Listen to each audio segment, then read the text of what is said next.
With WWE moving to more of a WrestleMania-like pace for SummerSlam, ESPN has picked up coverage of WWE this week, and this morning we had Brock Lesnar appearing on a whole bunch of shows, Mike and Mike in the Morning, SportsCenter, various podcasts. Anybody that had a chance to get Brock Lesnar on the air today, he was on the air. And you can remember back to the week of WrestleMania 31, Brock Lesnar went to ESPN where he made his announcement. He was going to be staying with WWE instead of going to UFC, which was a big story at the time. A lot of people thought he was going in, doing the job to Roman Reigns, and then we would never see him again. He would go fight against some big opponent for UFC and make tons of money where he would finally hang it up. But I think Brock Lesnar is looking at the future, seeing that maybe if he goes to UFC, maybe he's able to get one more fight before it's exposed that his body is beaten down and is not to a UFC pace anymore.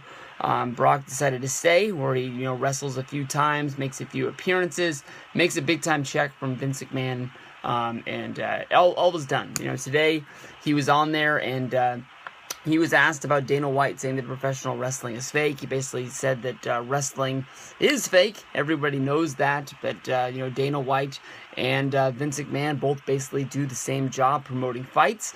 He feels that, Vince McMahon has been in the game longer and he just is going to be able to do it. I think this all got kicked off by an employee of ESPN, a former employee of Vince McMahon and WWE, none other than the coach, Jonathan Coachman, an ESPN, I guess you can say he's a SportsCenter anchor is what his title is. I think it was him thinking out of the box, basically saying that, ESPN needs to be covering SummerSlam. They need to be a part of the show.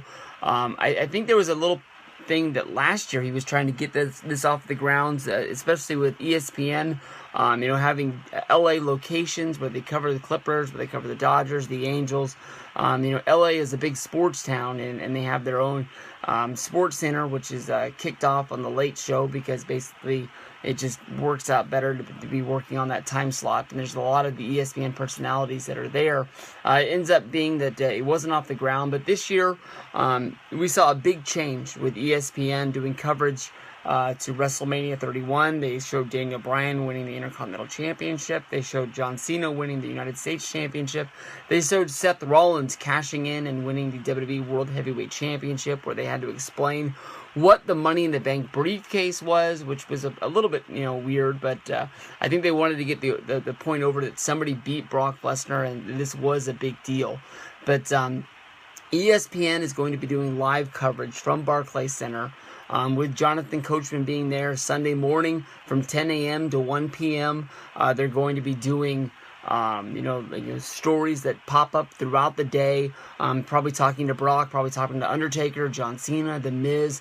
A lot of the big time stars at WWE that do a lot of media will probably be getting interviewed, talking about how big of a show this is. And then right before the show starts from 6 to 7, they'll be doing another update. I'm sure after the show is over, we're going to be getting a wrap up as well as some coverage to get there. It's a little bit funny for ESPN to be jumping on board with WWE. I know that SmackDown and Monday Night Raw do bring a lot of ratings, but when the deal was up for them to sign a television deal, Vince McMahon was talking up about basically getting big time television rights for Monday Night Raw and for SmackDown.